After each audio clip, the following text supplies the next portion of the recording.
Glam Girls, welcome back to my channel. It's Chelsea, where we talk about all things glam and all things girly. I'm a beauty enthusiast and consultant who loves to talk about everything dealing with beauty and makeup, and today we got another foundation review for you, and this one is by Hourglass.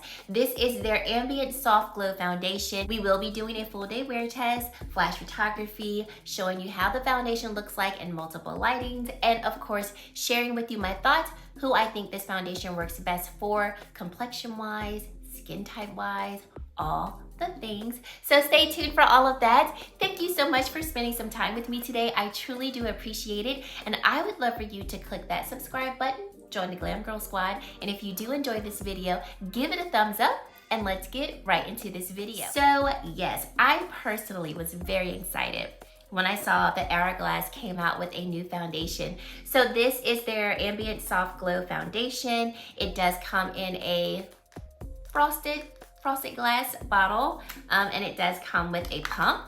Comes in 32 shades, does retail for $58, and I picked up the shade 12, which is going to be for medium deep with neutral undertones. And let me just say, this shade match is on point. This is a weightless liquid foundation that delivers buildable medium coverage with light diffusing effects for up to 16 hours. It's going to be formulated with white tea extract, vitamin E, and antioxidants. It also has blurring spheres in the formulation, which will minimize the looks of imperfections, fine lines, and wrinkles. This is going to be a transfer resistant formula. It's also going to be resistant to heat and sweat for a flawless looking finish across the face, like I said, for up to 16 hours. So I did apply this foundation with a brush, and I also applied it with a sponge. I know I don't be using a sponge over here, but I figured I'd give you a little sponge and a little brush application. And let me just say, this thing right here is looking scrumptious on the skin. And what was so, if I could say, kind of impressive to me upon initial application, I immediately saw the light diffusing properties on my skin, and I'm sure what helped me to see it more was sitting in front of these studio lights. I was just like, oh my gosh, like my skin looks so radiant, it looks so like alive, so bright. I think that's a really good word to describe my initial thought when I first applied the foundations. I was like, I keep saying foundations, it's just one. I did 2 reviews yesterday, so that's why I'm thinking foundations, but anywho, this looks beautiful on the skin. It has been a very long time too where I have found a foundation where I feel like the shade match is spot on, and I feel like the shade match is spot on. I have a neutral undertone that is more warm than cool, but I'm not totally warm, and I'm obviously not totally cool. This shade 12 matches my complexion perfectly. It blended into my skin like nothing. And this is one of those types of foundations that are my absolute favorites. I can literally put this on my skin and be out the door. Like, I don't have that many foundations that I can do that with. And when I find them, I'm like, you're a favorite. I'm not saying this is a favorite yet, but what I am saying is this. Your girl is here for this foundation so far.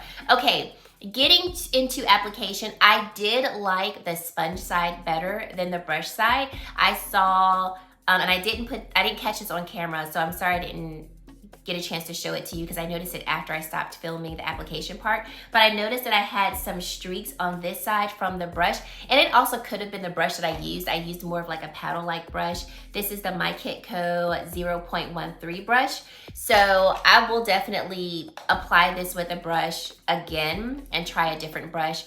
But I do feel like the sponge side really helped to press the product into my skin, and it just looked really beautiful. But I think the brush side looks really beautiful as well. It feels like nothing. I feel like I am just wearing eyelashes on my eyes, and that's it. This feels so light against my skin, and I mean, it just looks beautiful. You've already seen what it looks like in my studio lighting. I love how it covers, or if I could say, like, blends over my texture. I'm sure you've already seen the texture that I have on my cheeks and my jawline, and it just like really smooths over those areas. It doesn't overemphasize the areas. It's not settling into any of the fine lines that I have on my face. And when I took this in natural lighting, it looked beautiful. And like I said, I feel like my face looks bright. Like I have like the sun shining behind my face, or like an angel shining behind my face. Like I feel like there's just light that's just like bouncing off of my face. Kind of reminds me, and do I need to do a comparison between the NARS Light Reflecting? Maybe, because I'm kind of getting a very similar feel that I felt with the NARS with this Hourglass, but I can't make that, I can't say this confidently, but I feel like the Hourglass, it's just got a little something different. It's just got a little something more special. Took this outside, looks beautiful on the skin. I mean, this is a beautiful foundation. It is a beautiful foundation. Flash photography, there was no flashback at all, and it just looks beautiful. Like that is the word to describe this foundation. It is stunning. So today I had a lot to do, and so I wore this foundation for about 4 hours before I put my makeup on. So I'm gonna insert that clip for you guys, and then I'm gonna come back and report a little bit more to you all. So I've had this foundation on for 4 hours, and I wanted to just insert this quick clip for you to see how the foundation looks like on my skin with just foundation and concealer. I am wearing the Huda Faux Filter Concealer, and I have the shade Toasted Almond 5.3G. The reason why I wanted to come on here and show you what it looked like with basically no other makeup on my face is because I wanted you to see the radiance and this, oh, so beautiful soft glow. I mean, this, did y'all see my face? Do you see the reflection of my studio lights on this face? It's just, I don't even have words. Like, you guys, where is it at? This might be like top 3 favorite foundations of the year. And I know we're only 7 months in, but I can't speak yet. We're not at the end of the day, but oh my goodness me, this foundation is stunning. But yes, loving how this is looking at the 4-hour mark. And yeah, I will come back in with all of my makeup done, and then we'll continue on with this video. So about at the 5-hour mark, about an hour after I filmed the clip that you just saw, I was doing my eyeshadow. By the way, I am wearing the Natasha Denona Mini Bronze Palette, review coming soon. And I noticed that the foundation needed to be set. So I have more normal skin. My skin typically doesn't get really too oily, or it's not overly dry, kind of mainstream, kind of right there in the middle.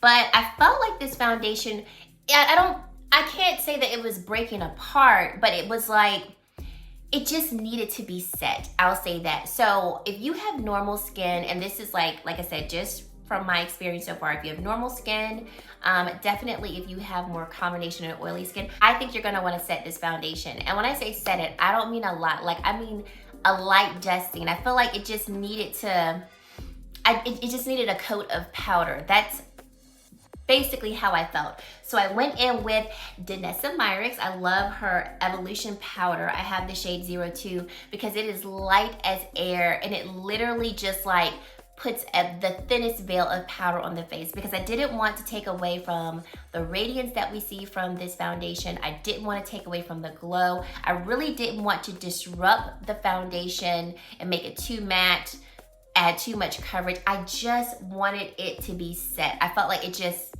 needed a sealant, if that makes sense. So I noticed that at the 5-hour mark, but you already saw what this foundation looked like at 4 hours with not being set, and it still looked beautiful. So I did want to mention that what you see here, I have set with powder. I also went in with the Hourglass Ambient Lighting 3 palette, and I used this shade in the middle as my bronzer. And then for blush, because I wanted to keep this kind of bronzy look going that we have here, I went in with She's So LA by Patrick Ta, and I just used the matte blush for my blush today. No highlight, I didn't go in with setting powder. And so what you see and this radiance that you see is just coming from the foundation. And I mean, this is sitting real pretty. It is sitting really pretty. This foundation is just sitting so pretty against the skin, but like I said, I do feel like it is a foundation that I'm going to set with powder after I apply it, because it just needs a little powder, just a smidge, not a lot, but just a little powder.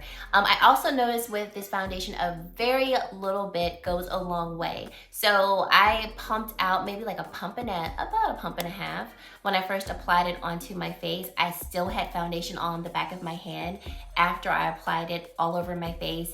And then when I went to build up the second layer of coverage around my freckles, I mean, I had so much more product left on the back of my hand. So you really don't, honestly, for a full face, especially if you want like a lighter amount of coverage, you don't need a full pump. I think a full pump will work perfectly fine for the face, and it actually might still be too much foundation. So a little bit does go a very long way. You can tell that this has, you know, a really good amount of pigment in the foundation.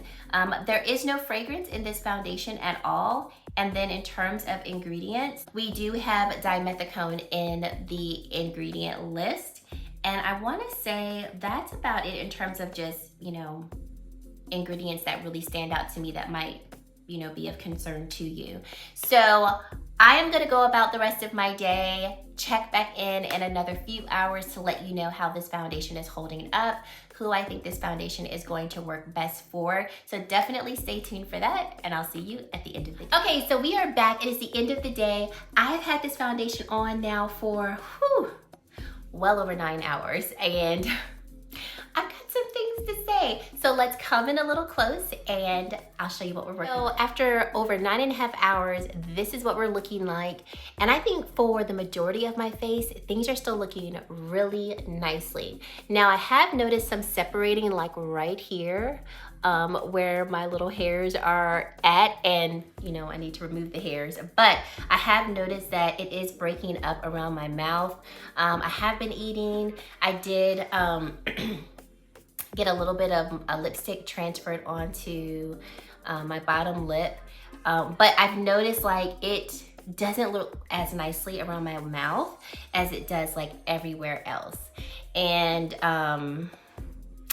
that's the only area on my face where I'm just kind of like, it looks worn. Now, if you could like cover my mouth up, I feel like everywhere else looks really smooth. I feel like I do see like the blurring properties along my pores, along the forehead. That's where I have more of my pores. And I think everywhere else looks really smooth. It's just literally like right here that I'm just kind of like, that doesn't look the best. It looks worn. I noticed it starting to look like this, I would say after about 6-7 hours of wear. So I know it's claiming to have 16 hours worth of wear. In terms of a primer, the only thing I put on my skin before I applied this foundation was the Pat McGrath Rose Essence. So I don't know, I might need to use another type of like maybe gripping primer.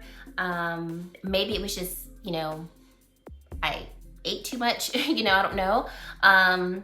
But this is my first time wearing it, so I will report back if I find that, you know, something else can help it prolong around my mouth, or if I just feel like, you know, after X amount of hours, it wears on me. I did do a lot of talking today, so I don't know, you know, all of those might be reasons why it doesn't look the best around my mouth compared to everywhere else along the face. Something else that comes to mind, remember I told you all that I feel like this is a foundation that really needs to be set probably right after you apply it. Well, I didn't set it with powder until 5 hours later. So maybe if I would have set the foundation like pretty soon after I applied it, maybe things would be looking better around my mouth. So take all that into consideration, you know, looking at how it looks at the 9.5, almost 10-hour mark. For 9.5, 10 hours though, I think things are looking really nicely. And those are some of the things I'm gonna take into account when I wear this again. So when I wear this again, I will probably put like more of a, not necessarily a gripping primer underneath it, but I will probably use my Capture Total serum, because this is a kind of perfecting type of product. So I will probably put this down, and then I will go in with the foundation and I will set it as soon as I feel like it has settled into the skin, and see if that helps to allow for it to maybe stay put in this area of my face, because, you know, I'm constantly moving my mouth, talking and things like that. But I mean, I really love this foundation though, in terms of, I love the way it makes my skin look, and I love the way that light bounces off of the foundation and just allows for the face to look really radiant, not oily, not greasy, not dewy. Like, I mean, it is, I will say, like around my nose, and that's where I will typically show signs of like dewiness. I mean, we're looking beautiful, and from a distance, like, you can't see any of those imperfections that I'm talking about. I'm literally looking at my mouth up close in the mirror, and that's why I see it. But like looking at myself from a distance, I'm like, oh, we could go like another 10 hours. Like, this is a really beautiful foundation. So I do not count what I see on my face against the foundation, because I feel like it's more so user error versus like, this is not a good foundation. I think this one is beautiful. I still feel like you're gonna see this again in my yearly favorites, because it is just, like I said before, the word beautiful and this Hourglass Ambient Soft Glow Foundation like need to be in the dictionary together. This is still, in my opinion, a very beautiful foundation. Now, in terms of who I think this foundation works best for, or will work best for, I honestly feel like this really could work for all skin types, and let me tell you why. Okay, if you're dry, you're gonna love the glow that this leaves on your skin. I still will suggest to go in with your hydrating primers. Like, prep your skin the way that you normally do so you can get the best out of this. If you have normal skin, combination oily skin, I think this is gonna sit really beautiful. If you have combination to oily skin or oily skin, prep your skin with your mattifying primers. Of course, set it with powder. I would suggest setting this foundation regardless of your skin type, unless like you just cannot use powder. But like I said before, take a very, very lightweight, very fine powder and dust it. Like, literally get your fluffiest brush and dust it across your face. I don't think this foundation needs a lot of powder, but I do think it needs something to just kind of help it stay in place.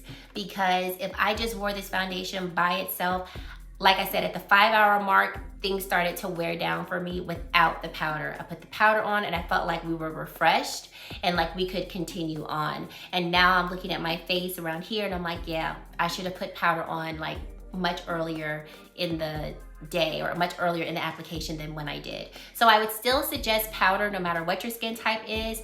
Of course, if you have more oily skin, you're probably going to want to powder more than someone who has drier skin, but I would still suggest using a little bit of powder just to, like, you know, give it something to further set with.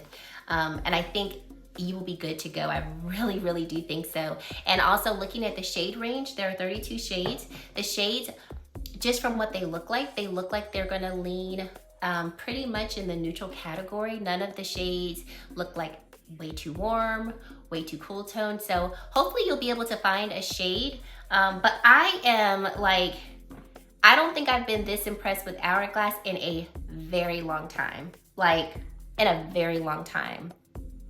This impressed with Hourglass. So this is a surefire winner for me. I highly suggest that you look into it if you're interested in it. I think you could really enjoy it. So leave me your thoughts down below. What do you think after about 9.5 hours of wear? Are you interested in this foundation? Do you think it looks good after this amount of time? Leave all that down in the comment section below. And if you've made it to this point in the video and you have yet to subscribe to my channel, I would love for you to consider subscribing and joining the Glam Girl Squad. And guys, that is it. Thank you so much for watching, and I really hope to see you in my very next video. Bye, guys.